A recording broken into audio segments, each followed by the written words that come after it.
Hi, and welcome to this week's headlines. I'm Sharaad Kuttan, and here are the highlights. In response to the outbreak of typhoid, the Ministry of Health called for stricter monitoring of the living areas of foreign workers. Employer indifference to the health status and living quarters is creating conditions ripe for the spread of disease. Don't blame it on foreigners. The DPM and Home Minister Ahmad Zahid Hamidi says that he will not pressure Indonesia on the haze issue. He said it was not fair to blame Indonesia as its leaders have already asked for assistance from neighbouring countries to fight raging fires there. And in Singapore, leaders of the City Harvest Church were convicted of fraud after a long-running trial that's grabbed headlines in the island republic. Surprisingly, the 30,000-strong congregation continues to support its pastor, along with the 5 others accused of fraud involving $36 million. Likely to take over the leadership of the church is the pastor's wife, on whom lavish sums were spent to make her a global pop star.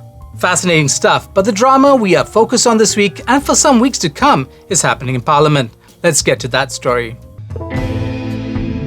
First drama of the week was the appointment of a new Public Accounts Committee chief, Rampin MP Hassan Arifin. He replaced Pulai MP Nur Jazlan Mohammed, whose elevation to cabinet threw a spanner in the then ongoing PAC inquiry into the controversy-ridden 1MDB fund. Hassan was reported raising a question about Petaling Jaya MP Tony Pua's inclusion in the PAC, only to retract it later, saying that the PAC has no authority to remove any of its members. Nice try. This led to another bit of parliamentary drama, with the Speaker and Galang Patah MP Lim Kit Siang facing off. A call to suspend Kit Siang was then retracted, only to be reinstated for allegedly making disparaging remarks about the Speaker, Pandika Amin Mulia. In his defense, Kit Siang's party colleagues argued that a Committee of Privileges hearing should have been convened. Kit Siang joins Fong Po Kwan in the year 2000, Karpal Singh in 2004, Gobind Singh and Anwar Ibrahim in 2010 and N. Surendran in 2013 to be suspended summarily. But the real drama has yet to come,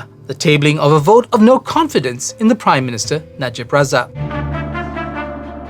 This is the third meeting of the third session of the 13th Parliament of Malaysia, and there's some serious business afoot. 5 bills are scheduled to be read for the first time, including Supply Bill 2016, Employees Provident Fund Amendment Act 2015, and Malaysia Deposit Insurance Cooperation Amendment Act 2015. 4 other bills are to be brought over from the last meeting, including the Criminal Procedure Amendment Act 2015 and the Dangerous Drugs Amendment Act 2014. But remember that vote of no confidence? It's also serious business. For some, though Prime Minister Najib Razak says he's not going to be distracted by it. The process started with some confusion when PJ Selatan MP for PKR submitted the no-confidence motion, only to have Penang Chief Minister Lim Guan Eng protesting, saying that the federal opposition leader Wan Aziza ought to be the one. PJ Selatan withdrew and Pematang Pau submitted. Then we were told that the late submission would mean it could only be debated at the next sitting, much like the Trans-Pacific Trade Agreement. The Bersih chairperson roundly berated the opposition for their lack of coordination. This, along with talk of who in the Barisan Nasional ranks